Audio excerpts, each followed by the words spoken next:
স্বাগতম সবাইকে।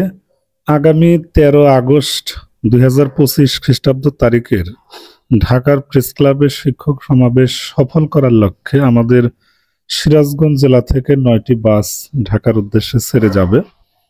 এটি জানিয়েছেন আমাদের সিরাজগঞ্জ জেলার জাতীয়করণ প্রত্যাশী জোটের সমন্বয়ক জিএম শাওন। আমরা প্রিন্সিপাল দেলোয়ার হোসেন আজিজি স্যারের ওয়াল থেকে তথ্যটি সংগ্রহ করেছি।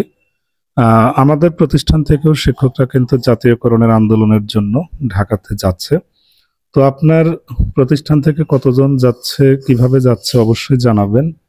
আর আপনার উপজেলা বা জেলা থেকে কতগুলো বাদ যাচ্ছে এবং কি পরিমাণ শিক্ষক কর্মচারীরা ঢাকার উদ্দেশ্যে গমন করছে অবশ্যই কমেন্টস করে জানাবেন। আর এটা যদি আপনি জানতে চান তাহলে আপনার জেলার যিনি জাতীয়করণ প্রত্যাশী জোটের সমন্বয়ক আছে, আপনারা নির্দ্বিধায় তার সাথে যোগাযোগ করতে পারেন বা তার কাছ থেকে তথ্য নিতে পারেন যে আপনার জেলা থেকে বা উপজেলা থেকে কতজন শিক্ষক সমাবেশ সফল করার লক্ষ্যে ঢাকার উদ্দেশ্যে যাচ্ছে।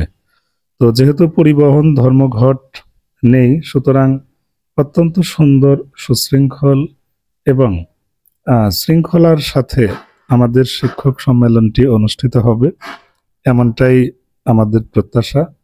আর এবার অন্যান্য বছরের তুলনায় শিক্ষক কর্মচারীদের মধ্যে শিক্ষক সম্মেলনকে কেন্দ্র করে ব্যাপক উৎসাহ, উদ্দীপনা এবং চাঞ্চল্য লক্ষ্য করা যাচ্ছে।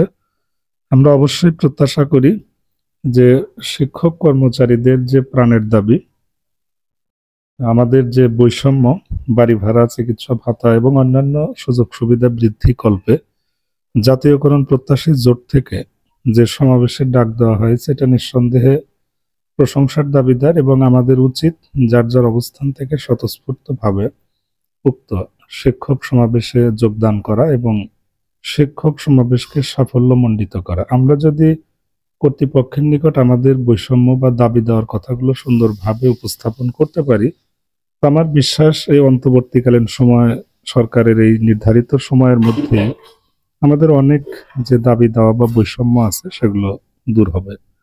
তো শিক্ষক সমাবেশ সফল হোক, সকলের জন্য সবসময় শুভকামনা থাকবে।